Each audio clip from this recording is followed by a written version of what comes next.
Welcome back to Root Double. I'm not going to tell you what day of the week it is, because I have no indication of when this video is going to go up on, so I don't make a mistake like I did last time. At any rate, many answers! We are indeed getting many answers. Let's see where we left off. Be a man, Natsuhiko, and don't be scared. You're running from Macho, that's what I heard. Ignore me randomly referencing an obscure Macho Man Randy Savage rap song. Okay. Natsuhiko took his crushed spirit. He then looked at Yuri and spoke. 辛かっただろう。こんな事実を知って一人で耐えてきたなんて。え？ヒコリンは辛くないの？そりゃショックさ。ユーリやマシロが早死にするかもしれないなんて。Oh right, that's 自分が死ぬって分かったよりずっときつい。That's what.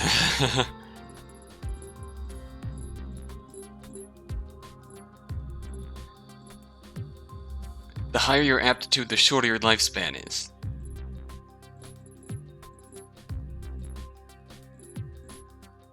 Yeah, Natsuhiko's father was rank B and he died at the age of 32.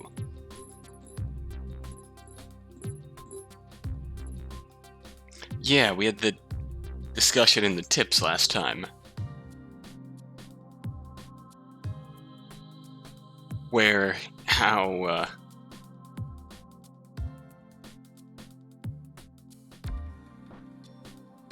the IGF-2R gene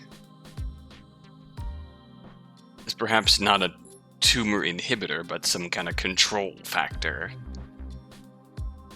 Some baseline for keeping your cells normal, and when it gets mutated, the rest of your body becomes prone to not catching cancer developing. Right. でも、だからって今ここで命を諦めるわけにはいかないよな。僕らに残された時間が短かろうと関係ないよ。それまで力の限り生きよう。I'm still struggling to perceive what the possible negative applications Labo might be into here. It's certainly possible that they could weaponize BC to some degree, but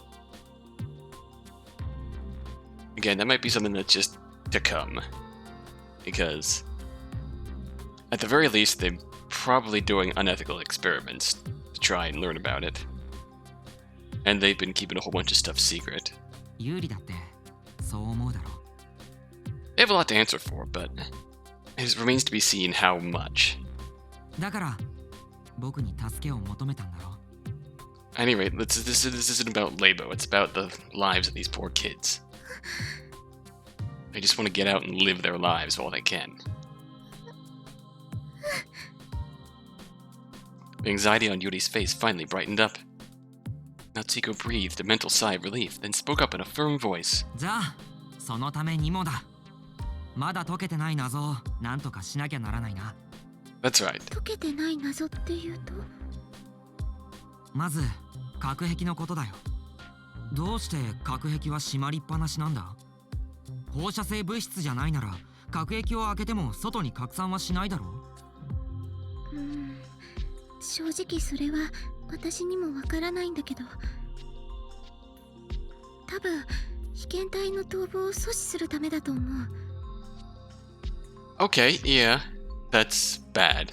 What the fuck, Labo?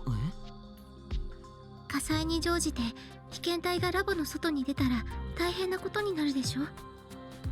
That's really kind of fucked up. じゃあ KSN ってのは有利の脱出を阻止する体制のことを指しているのか？私だけじゃなくてもう一人の子も含まれると思う。Okay, this is the shit we're here for. もう一人。Yuri proceeded to answer Natsuhiko's question without the slightest hesitation. ヒコリンも知ってるよね。搬出リフトのところで女の子が死んでいたこと。あの子も私と同じくラボに閉じ込められてた被験体かもしれないんだよ。 But she vanished. Now that you mentioned it, he remembered. One of the casualties found in the facility had been a lone girl of unknown origin. ラボには私以外にももう一人被験体がいるって聞いたことがあるの。実験服を着ていたし、きっとあの子が。じゃあ有利だけじゃなくてあの子の逃亡を阻止するために。うん、こんなに長時間封鎖する理由まではわからないけど。What Yuri didn't know was probably whatever Labo thought would be bad for her to know. What exactly was a case in? That had been a mystery up until now. 何にしても渡瀬たちテロリストは KSN 発令の巻き添えを食って閉じ込められたってことになるのか。それもどことなくしっくりこないよね。なんか行き当たりばったりっていうか。渡瀬たちの元々の目的は何だったんだ。Judging by Q's ideology and creed, there would probably be no greater target than the world's strongest communicator, Yuri. And Watase said that his goal wasn't to kill Yuri. He injected her with AD and left her where she was. テロリストたちが何を考えていたのか今となってはよくわからないな。隊長さんの記憶をヒコリンが戻してあげれば。その気になればできるんだろうけどそれはダメだ。記憶を失う前の渡瀬は悪意に満ちた殺人鬼だったんだよ。またあの状態に戻りかねない。In truth, that vast malice had threatened to come back several times already. Just a small peak of the erased memories could potentially cause Watase to become ferocious again. After all, peeking into Watase's memories meant making him remember them.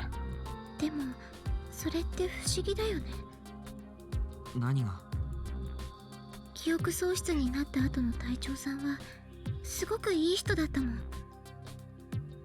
私の首を絞めたあの人とはなんだか同一人物だとは思えないよ。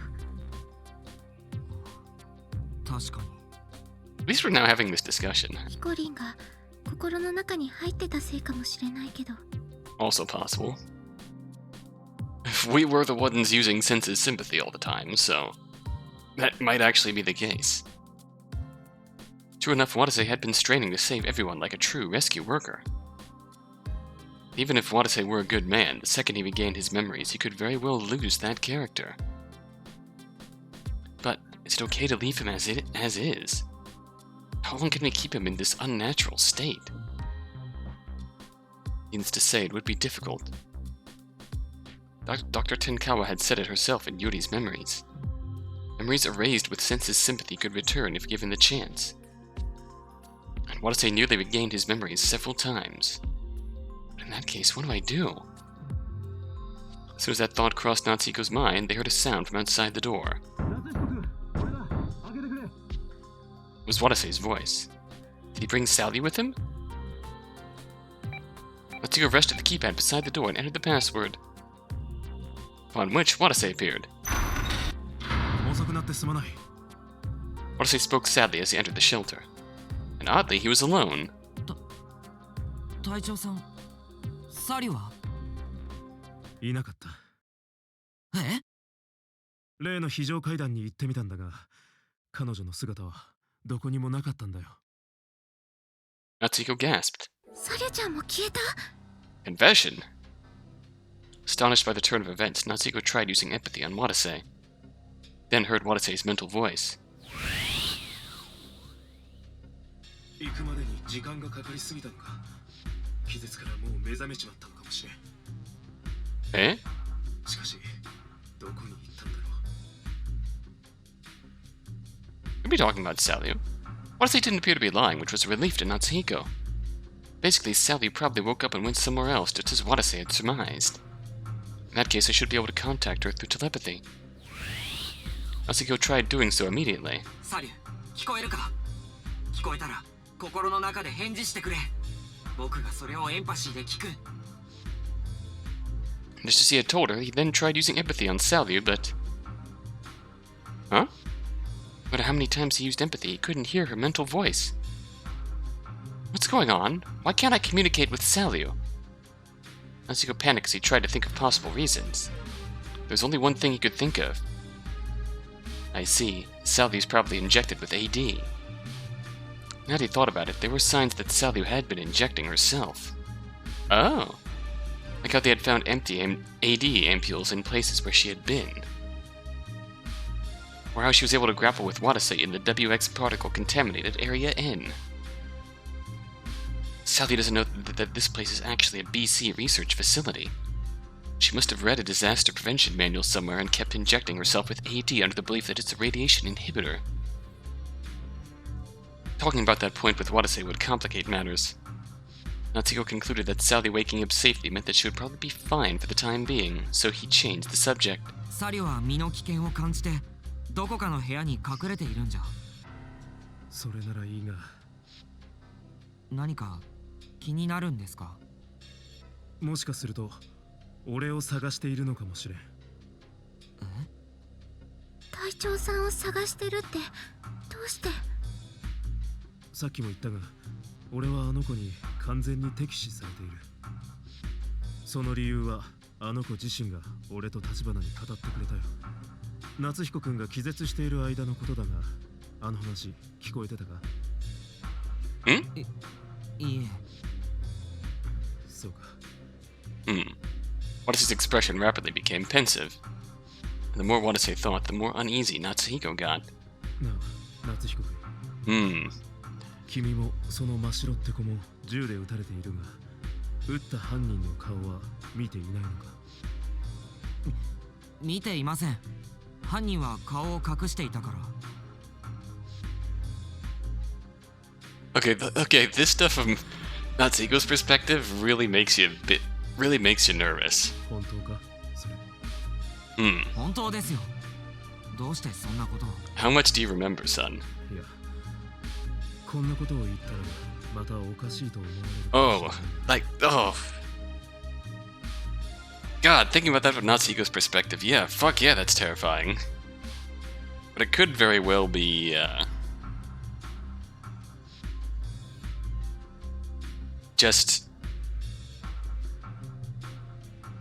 could very well just be Watase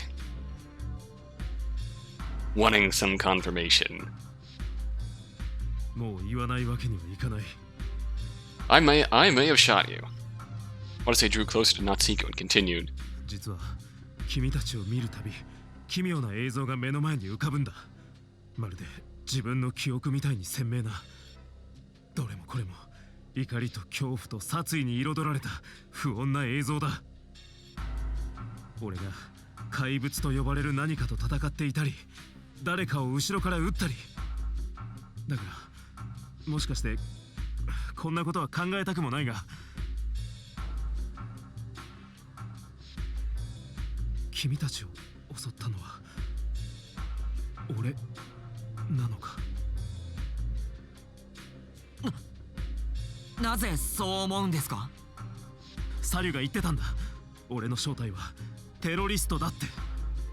俺が夏彦くんを撃ったと言ったんだよ。See? I know Natsuhiko's not keen on the,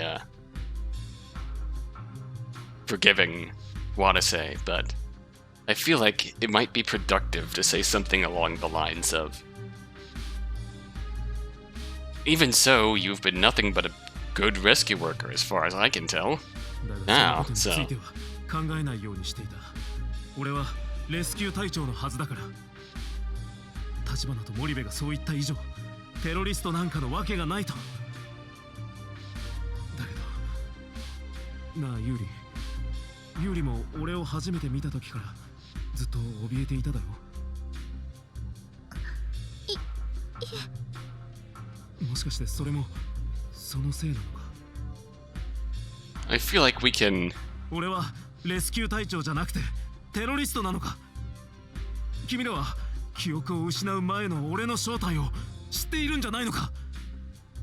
頼む、教えてくれ。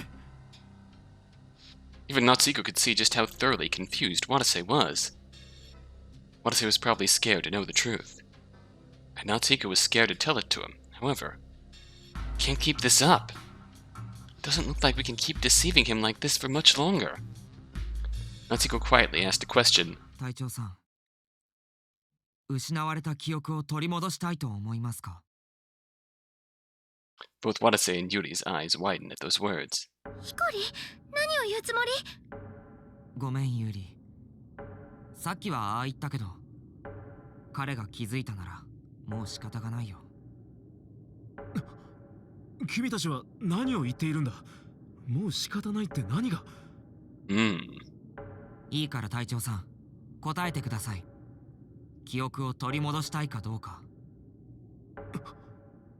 もし記憶を取り戻してしまったら、あなたは変わってしまうかもしれない。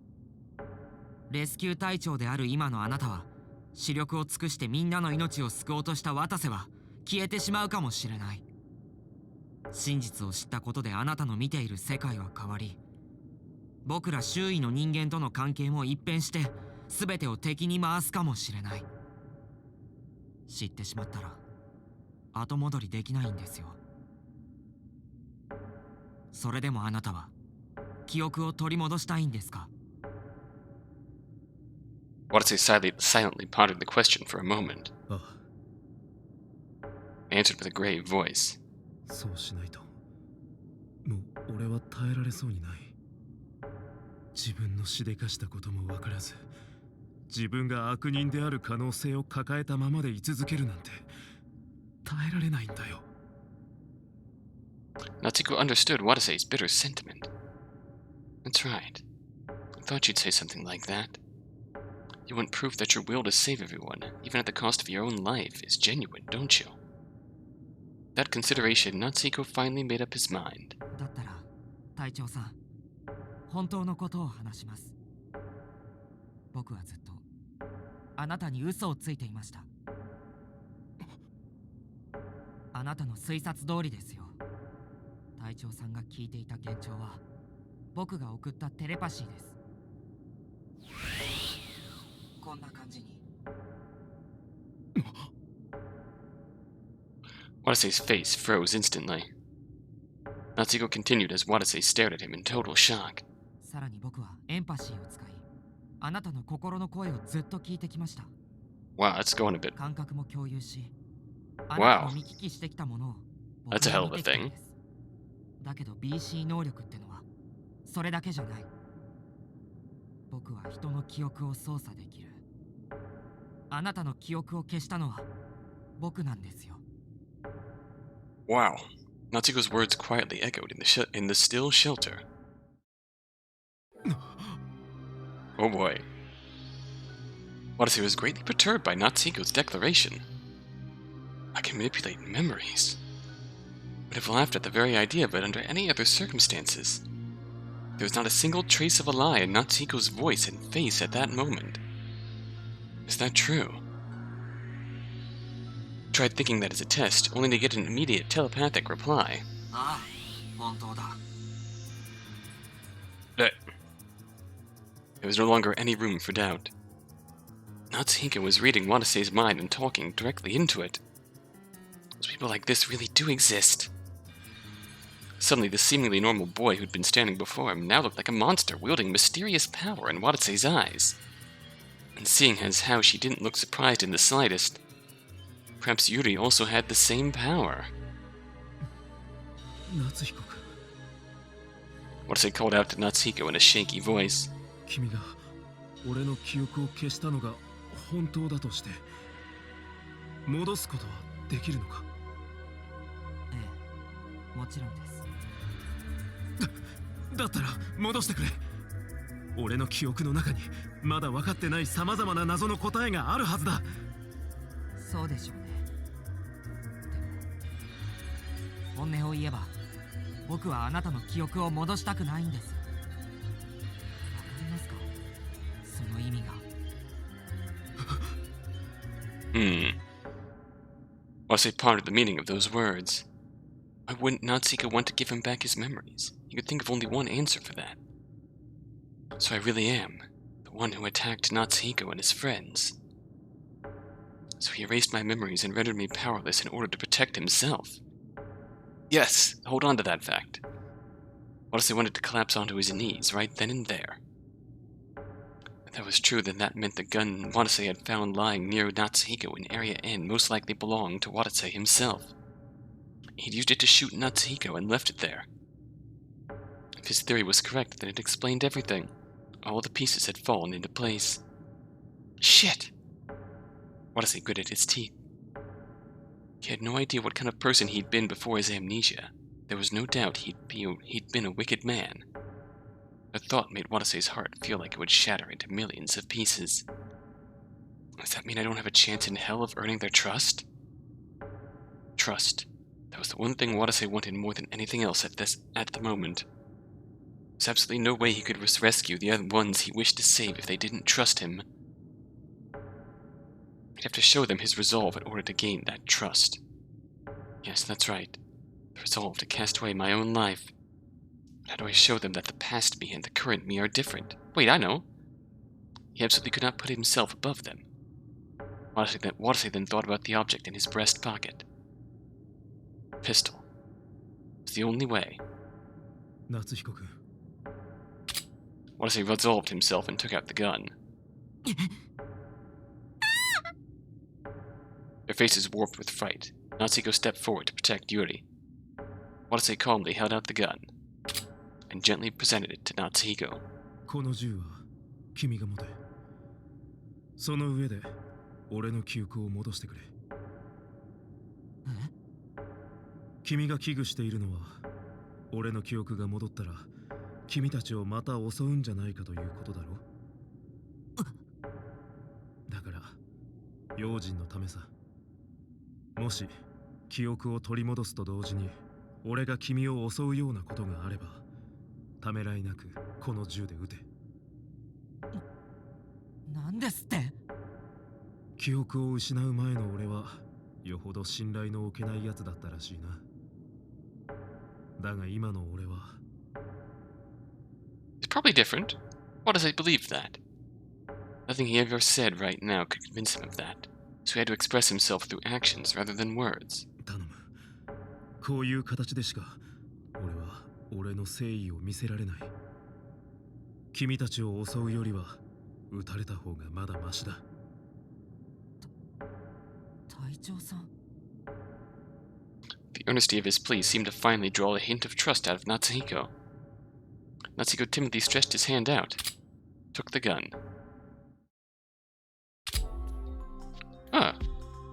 Natsuhiko grasped the gun tightly and stared at Watase. The man's words and demeanor held not an ounce of insincerity. Really is a good guy deep down. A little awkward, sure, but still good. Natsuhiko found it highly unlikely that merely connecting with Watase's mind could have possibly produced such a noble character. Natsuhiko had always thought that Watase's rebirth from a deranged murderer to a completely different person after amnesia was only a temporary change. That Watase's true character was evil, through and through. But now... could it be the opposite? Could it be that Watase's true character is good, and it was the pre-amnesiac Watase that was the temporary one? And for some reason, Watase became vicious at the time. Had he thought about that possibility, it explained a lot. No, wait, it's not just Watase. Wait...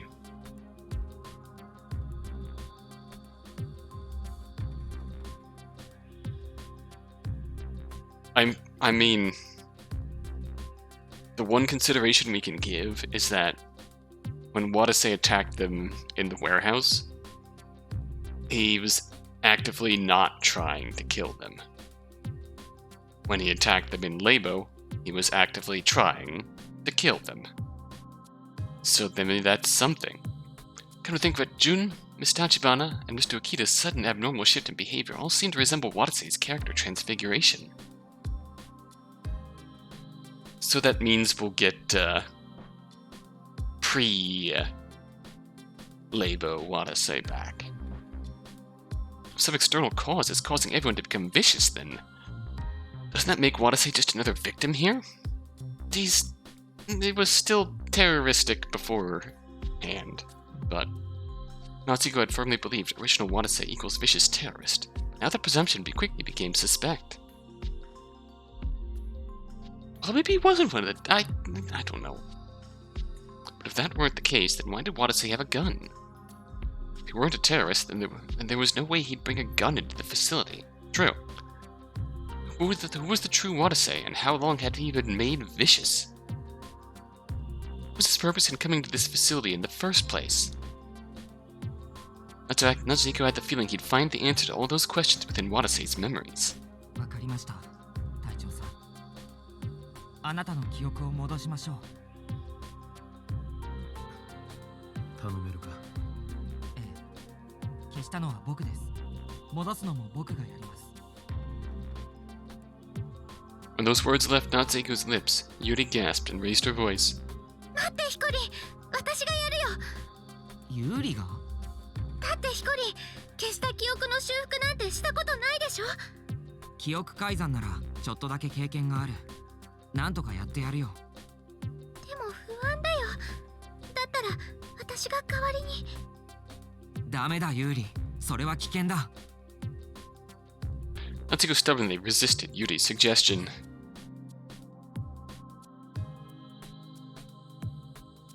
前に隊長さんの記憶に潜った時、僕はあの人の心に存在する膨大な悪意にさらされた。僕自身、心を侵食されてしまいそうなほどの。あの悪意に君をさらすわけにはいかない。そんな、だったらヒコリンも危険じゃない。いや、大丈夫だよユーリ。僕は君よりは悪意に耐性があると思うから。Yuri grew quiet for a moment, but she eventually made up her mind and spoke up. それじゃあ、せめて記憶修復のやり方について詳しく説明させて。いろいろと注意しておかなければならないことがあるから。ああ、頼む。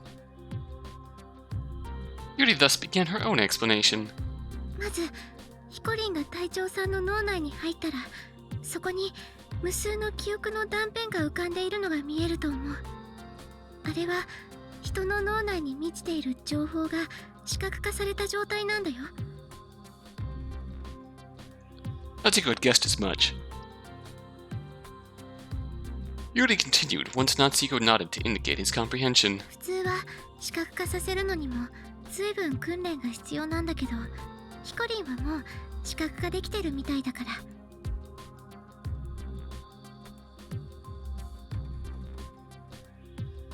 ああ、ユーリや真白の脳内に入った時もちゃんと視覚化できていた。そうでしょ。でね、視覚化された脳内には隊長さんが本来持っている全ての記憶が詰まっているの。ヒコリンが消した記憶も断片化して思い出せなくなってるけど、ちゃんとどこかに存在してる。そういえばユーリの記憶の中で母さんもそんなこと言ってたな。でもその記憶をヒコリンが見れば、同時に隊長さんもその記憶を思い出すの。だから隊長さんの記憶を元に戻したければ、ヒコリンが消してしまった全ての記憶という条件で記憶検索をすればいいんだよ。記憶検索？その人の記憶の中でヒコリンが見たいと思う記憶の内容を強く念じるの。そうすれば断片化した記憶は再構成されて元に戻るから。って言うと難しそうだけど、単に自分の記憶を思い返す時と同じく見たい記憶を思い出そうとすればいいだけ。ちなみに私やマシロンの記憶を見た時もね、ヒコリンは記憶検索を行ってたよ。え？そうなのか？マシロンの時はマシロンがどうしてヒコリンに嘘をついていたのかって条件で検索してた。That makes sense. 私の時は多分9年前に何が起きたか、そして私が今日までどう過ごしてきたかって条件だったと思う。なるほど、そういうことだったのか。つまりあくまで僕は隊長さんの脳を借りてあの人自身の記憶を思い出していくんだな。そう。センシズシンパシーを使えばヒコリンと隊長さんの脳はつながるからね。Which meant that to restore Watase's memories to normal, Natsuhiko just had to do the opposite of what he did when he erased those memories. It performed memory erasure with the criterion of all the memories composing Watase's personality. So all I needed to do was perform memory access with the same criterion and view those memories. 分かったよ。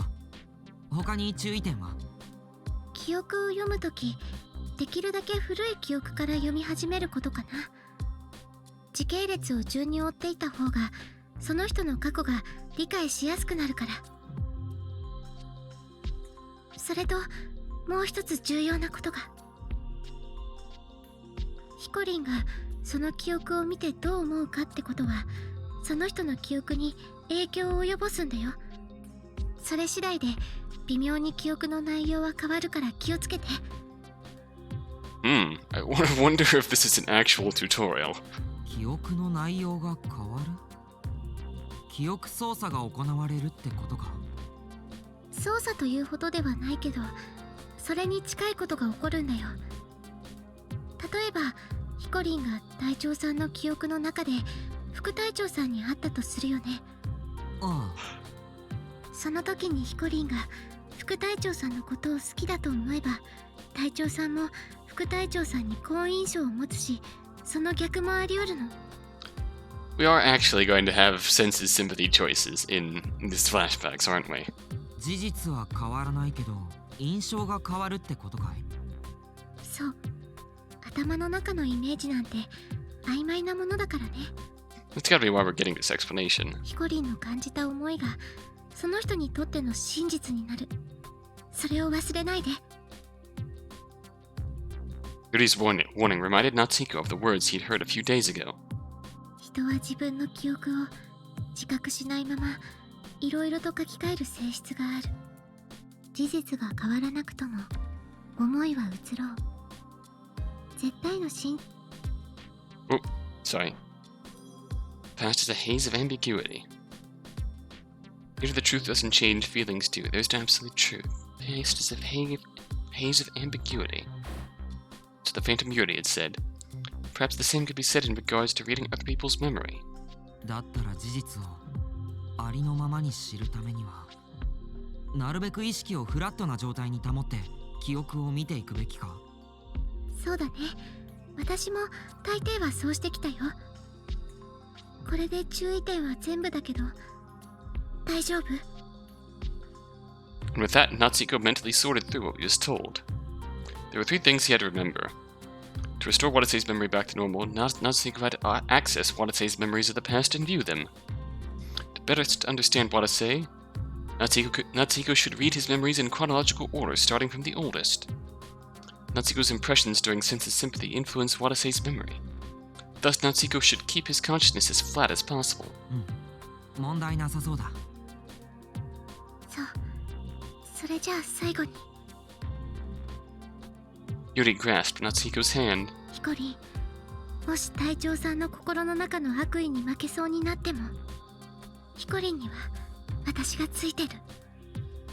センシスシンパシー中に危険を感じたら、私のことを思い出して。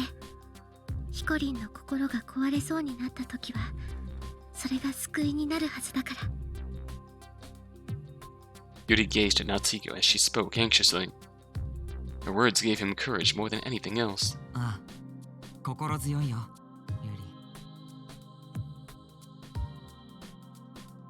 ユリ。Yuri smiled at Natsuhiko. And with the gun gripped in his left hand, Natsuhiko turned back to Watase. お待たせしました、隊長さん。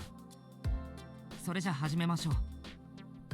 ああ、こっちはいつでも OK だ。Watase seemed nervous. Natsuhiko walked up to him 行きます。 and activated Senses Sympathy. At that moment, Natsuhiko's brain connected with Watase's. Countless visions flickered in the darkness the same way they did when Natsuhiko saw Yuri in Mashiro's memories. Those visions were all probably Watase's memories. First up is memory access. To access all the memories comprising Watase's original personality. That is, all the memories related to this incident. Natsuhiko recalled. Or to resurrect Watase's lost memory. Remember the past of Watase Kasasagi. Remember all the memories that shaped his personality. As Natsuhiko concentrated on that desire, several memories floated up from the darkness. Just need to view all these one by one. With that in mind, Natsuhiko peeked into the oldest of those memories.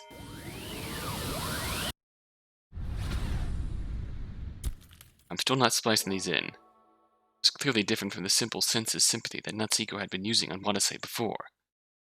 Visions like that of a dream long forgotten appeared to him. Those were Watase's memories, the ones Natsuhiko had sealed away to protect Mashiro. Natsuhiko looked at the oldest memory Watase had that was relevant to this incident. Is this when Watase was back in high school? Just like when he checked Yuri's memories, he knew that for a fact, without anyone telling him. It was a memory of 16 years ago when Watase was just 16 years old.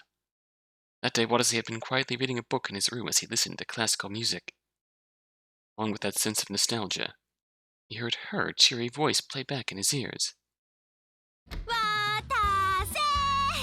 Oh no! Watase's calm, relaxing time was completely annihilated by that voice. Oh great, her again. Oh, hello there! Watase turned around to see a girl whose face resembled his own. Wataru. なんだよ、渡る。想像しいな。なんかあったのか？ Oh.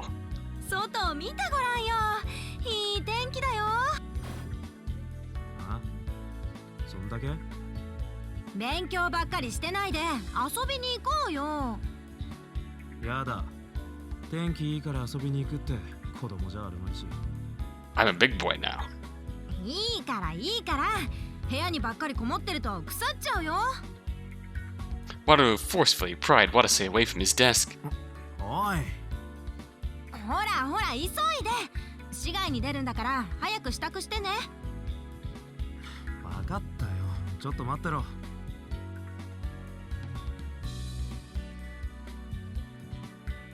Watase tried resisting her for a short while, but he soon caved in. He knew better by now than to go against Wataru whenever she wanted to do something. The gentle sunlight bathed the city streets. Watase and Wataru walked side by side in that weather. 実にいい日和だね。世界も輝いて見えるね。そうだな。Watase replied to Wataru's overjoyed voice with an apathetic mutter.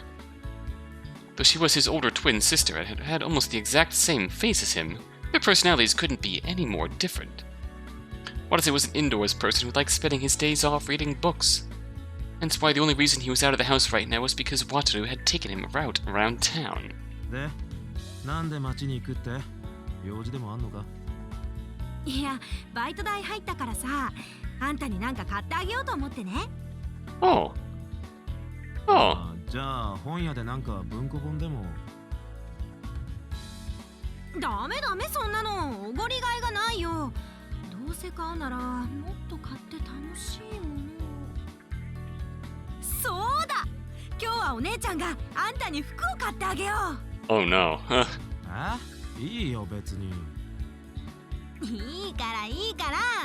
あんた素材はいいんだからちゃんとおしゃれしないと。それって遠回しに自分を褒めてないか？そういう見方もあるかもね。Wataru walked with a clear destination in mind as they had that talk. She took Watase to a cheap, trendy clothes shop and bought him all sorts of clothes. He left the store with Watase covered in his new apparel, and with Wataru looking at him approvingly. 上出来。我が弟ながら素敵だわ。そうかね。Watase had never been particularly mindful of what he wore. He just didn't think it was all that important. Mood. まあいいや。それより腹減ったし、なんか食いに行こうぜ。それじゃあ今度はあんたのおごりね。仕方ねえな。そんくらいは持つよ。I mean, yeah, it was completely unprovoked, but you did splurge on me personally, so. やった。それじゃあいつものパスタ屋に行こう。 Cheering happily and with a skip in her step, Wataru walked off. Watase followed behind her languidly. しかしお前もさ、日曜に弟と遊んでていいのかよ。いいじゃん、素晴らしい休日じゃん。彼氏とかいねえのか？そんなもんいらないもん。私には可愛い弟がいるからね。She just likes hanging out with her family. Get that dirty thought out of your head. なんだその反応。可愛くない。Watase let out a wry laugh at Wataru's melodramatic voice. Twins then finished eating. They checked the bookstore afterwards and looked at some new novels. Before they knew it, the sun was coming down. 日暮れてきたぞ。そろそろ帰らないか？だね。お母さんたちに何も言わないで出てきたし。The twins decided to walk home to save money on bus fare. On their way home, Wataru suddenly shouted as they passed the fire department. あ、渡瀬、あれ見てあれ。 It's a big fucking truck! Huh? Watase looked into the station to see men wearing orange uniforms coming out. なんだあれ？消防士にしちゃ派手だな。レスキュー隊だよ。レスキュー隊？そんなもんうちの町にあったっけ？ Ah, our first exposure to rescue ないよ。 squads.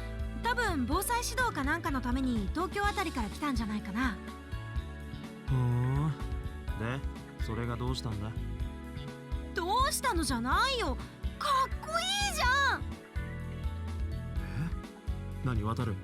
ああいうマッチョ系が好みだったのか？違う違う。男性としての魅力がどうとかじゃなくって、純粋にあの仕事がかっこいいって言ってんだよ。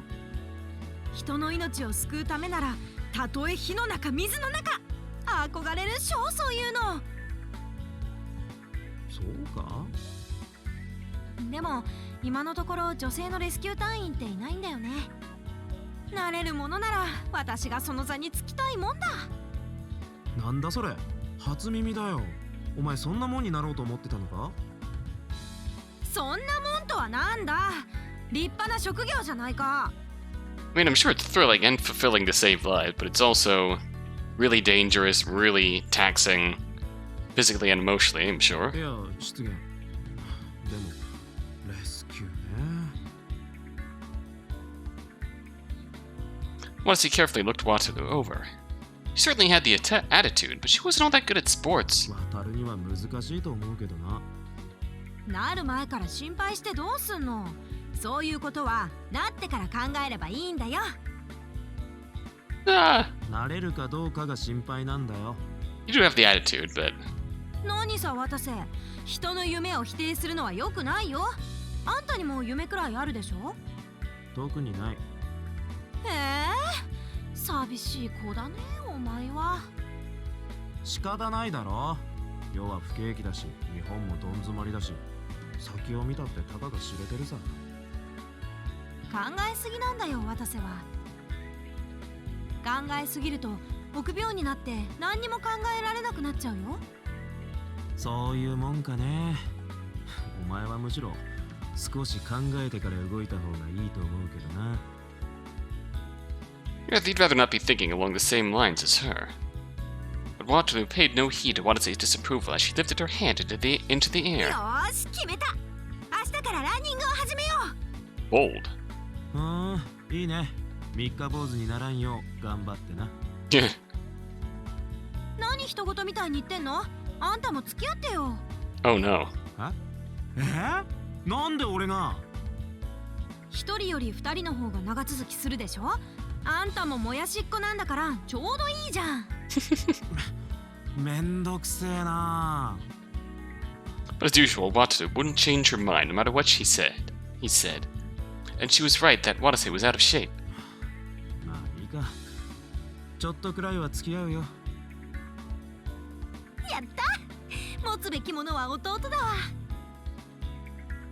Wataru let out a smile filled with happiness from the bottom of her heart. What she had talked about may not have been enough to call a dream. It was the fact that she was looking forward to her own future. Innocent and pure hopes for her future. Having nothing like that at all, Watase couldn't help but be a little jealous of his sister. After Wataru suggested that the two of them start running together, Watase obeyed his sister's wishes and trained with her. That's it, there wasn't much of a system to it aside from run to some random spot in the city. 3 months had passed since then. Watase and Wataru were running together on that Saturday morning to train up their stamina. They had run about 3 kilometers away from their house when... 渡瀬、待って。 Wataru cried out to him. なんだ、もう休憩か？だらしねえな。Watase stopped in his tracks, only to immediately hear his sister speak between her gasps for air. ずるい。なんで同じ顔して同じトレーニングしてんのに早くもこんな体力差が。さあな、男女の差か、あるいは卵が違うからか。納得いかない。まあいいさ、俺もちょっと喉乾いた。軽く休憩しようぜ。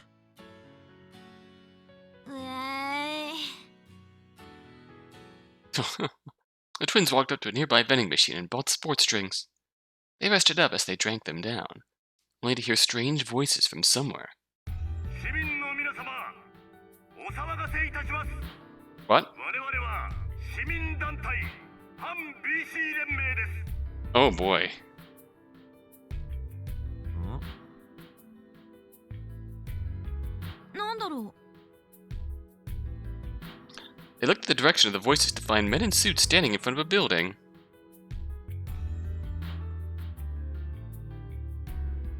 One of them was giving some sort of speech with a megaphone in his hand.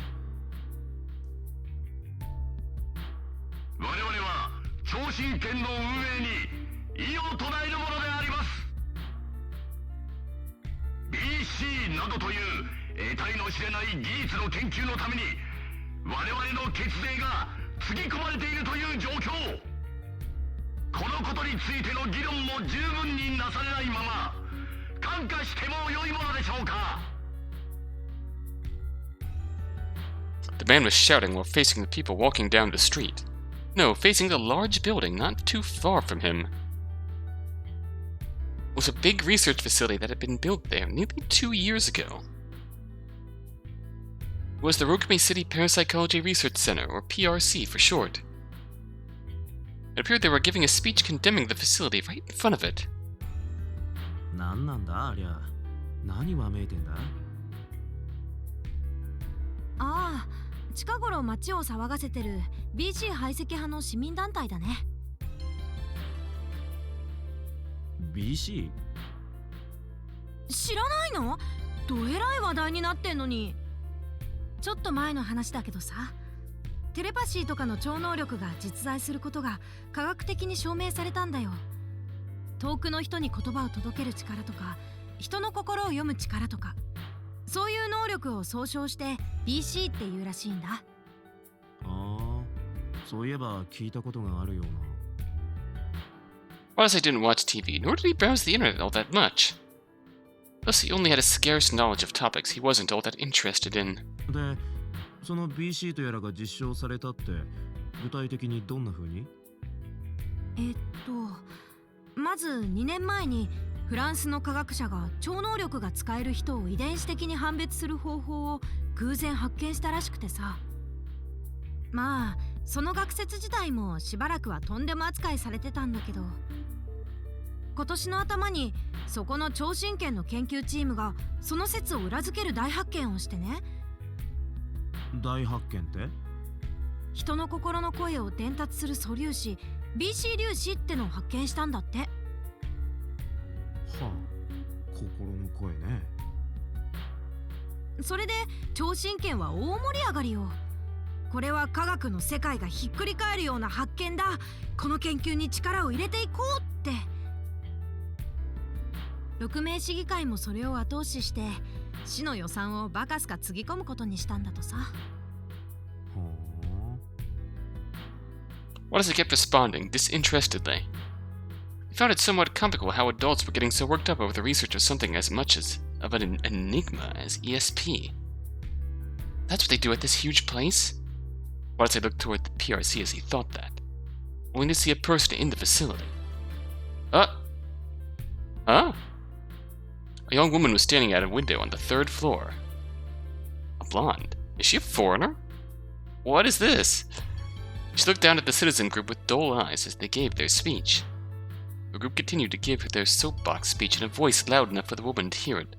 超新研は研究のためこの春より国内外から BC の使い手コミュニケーターを集めているとのことですがその誘致のための予算はどこから出ているのでしょうかそもそもこのような研究を我が六名士で行う必要はあるのでしょうか我々は言いたい六名士に BC の研究所はいらないと議論なきままコミュニケーターが市民の一員となることを我々は認めることはできません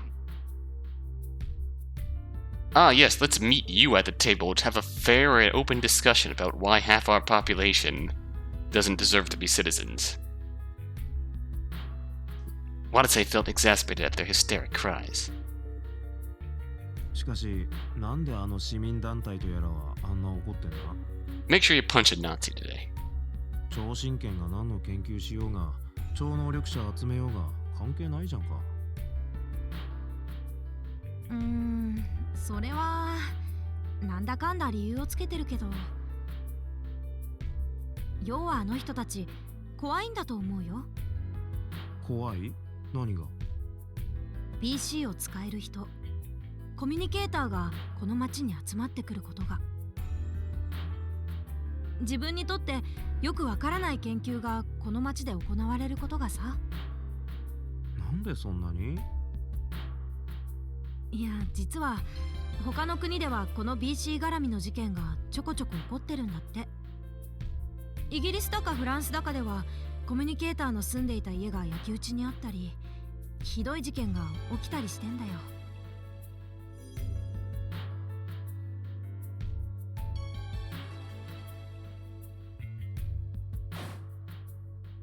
マジか。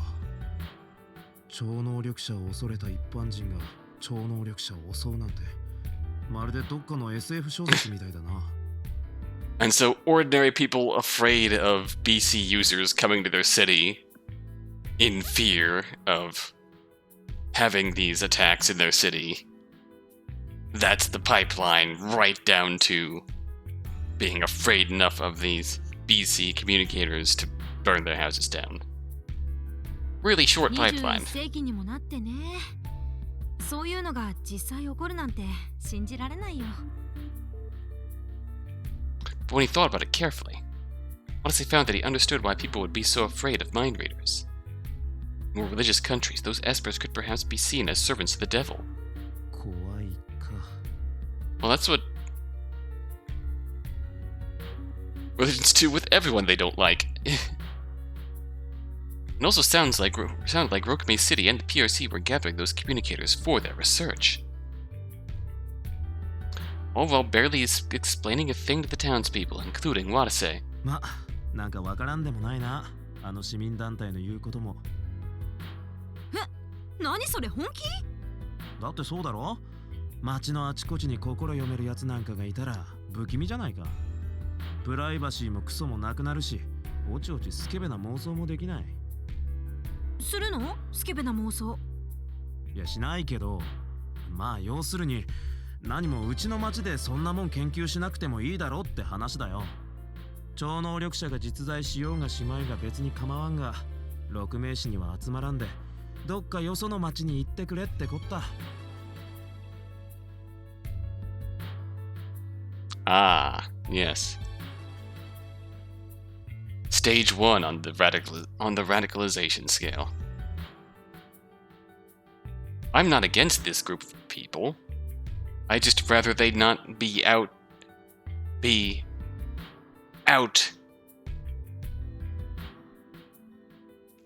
around me. They can go be out and together over there, just away from me. It's the lowest possible tier of cowardice. 案外あんたも心狭いねコミュニケーターって言ったって基本的には私たちと同じ普通の人間だよだったら別に集まってきたっていいじゃん六名士はのどかで平和な町だしよその国とかで迫害されたコミュニケーターもここに集まってくればいやだからこそだよ平和な町だからこそトラブルの種になるような人たちが来るのは困るってことだ。もう私もあれこれ考えすぎなんだよ、このビビリ。 Wataru said that and turned away in a huff. And here comes the sulking. なんだよ。なんでそんなにコミュニケーターだかの肩持つんだ。だってかわいそうでしょ。コミュニケーターだって好きでコミュニケーターとして生まれたわけじゃないんだよ。なのに普通の人と違うってだけでいじめられて守ってあげたくなるじゃん。また渡るの人のために何かしてやりたい病が出たか。そういうのをナイチンゲールコンプレックスって言うんだ。何さ悪い？それが私の性分なんだよ。レスキュー隊になりたいってのも要はそれで。別に悪いことじゃねえけど、だからってなんでレスキュー隊になりたいんだ？まだしも看護師とかの方が向いてるんじゃないか？ Twins felt very comfortable with each other, so Watase had no problem bluntly speaking his mind to Wataru. They always had these kinds of conversations, so Wataru answered him without sounding hurt in the slightest. いや、自分でも短絡的だとは思うけど、私はさ、なりたいものがあるんだよ。わかってるよ。レスキュー隊だろ？いや、というかさ、実は私、正義のヒーローになりたいんだよね。We've been hearing that a lot this game. 正義のヒーロー？ Watase stared at Wataru in wonder from her sudden confession. 正義のヒーローってレスキュー隊がそうなのか？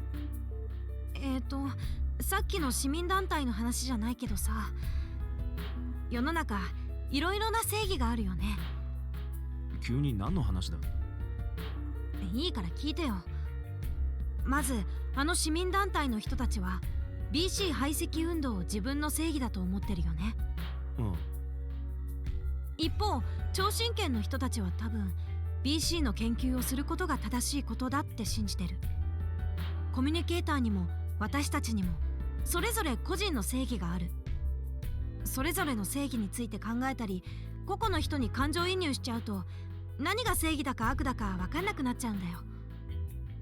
まあお前はすぐ感情移入するからな。映画でも何でも見ればすぐ泣くし。そうなんだよ。でもさ、諸々の正義や個人の価値観を飛び越えて人命を救うって行為は紛れもなく正しいことでしょ？うん、多分な。命を救うってことはその人の未来を守るってことだよ。それってすごく尊いことなんじゃないかなって思って、だからレスキュー隊になりたいって思ったんだ。まあ思いつきだし、別に命を救う系の仕事なら消防士でも看護師でもいいんだけど。Watase watched his sister bashfully speak before he muttered in approval. なるほど。うん。お前の考えは理解できたよ。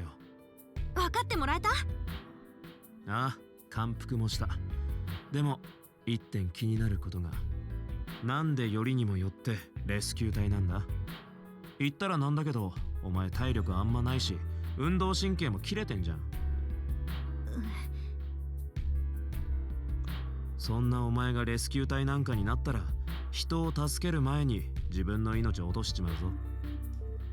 そうかもしれないけど、力不足の部分はやる気と根性でカバーすんだよ。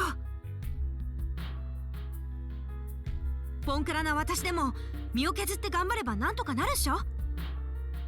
Yeah, I believe in you. 身を削るってお前な。大切なのは気持ちだよ。人の命を守るためなら自分の命も惜しくないっていう気持ち。That is a very reckless feeling, but I respect the passion. おい待て渡る。Watase interrupted his sister with a bit of force in his voice. 自分の命も惜しくないなんてバカなこと言うな。お前がそんなこと言ったら親父とおふくろが泣くぞ。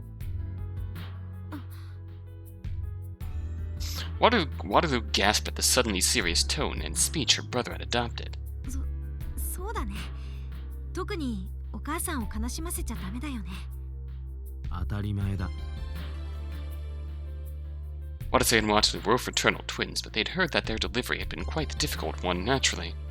So much so that their mother's life had been in danger for a little while.